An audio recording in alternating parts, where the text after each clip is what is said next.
masoya gaba ɗai da magauta.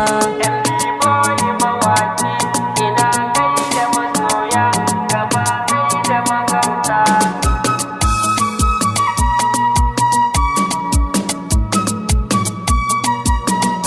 Da sunanka nake yi komai zanayi yanzu, kai ne za ka iya min kana yi mini yanzu. Na saɗa hama aiki mai roƙa ai yanzu, ina gaida masoya gaba ɗai da magauta.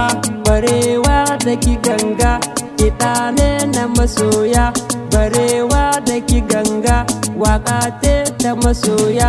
Na ɗauro ɗamarata kiɗa za ni kashewa a kyauta ga masoya. Na ɗauro ɗamarata ta yaƙi da magauta. Ina son ku masoya da ƙaunar ku a raina, na ce sai da masoya abokan tafiya na. Da ku za na ci gasa ko da gana nufina, da ku ba wata gasa da zan kasa tayata. Ina yin ku masoya da ƙaunar ku jinina, roƙon rabbi nake yi mai komai a nufina. Ka dai kare masoya gaba ɗai a wurina, abokan tafiya na gaba ɗai addu'ata. Yau na zo ga magauta aiki ba ku gamawa, a gaishe ku magauta da fama da gudawa. Yau ne za ta farewa gaba ɗai da magauta, maciji da magauta wanne za ya fi tuta.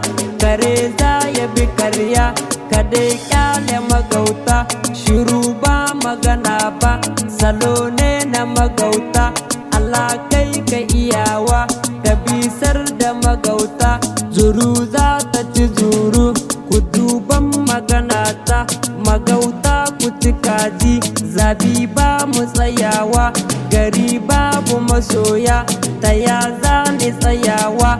Gida babu masoya ta ya za ni tsayawa. Ina son ku masoya a ƙarshen magana ta. This is King AMB, this one, Boyawa Ghana, Huta guys.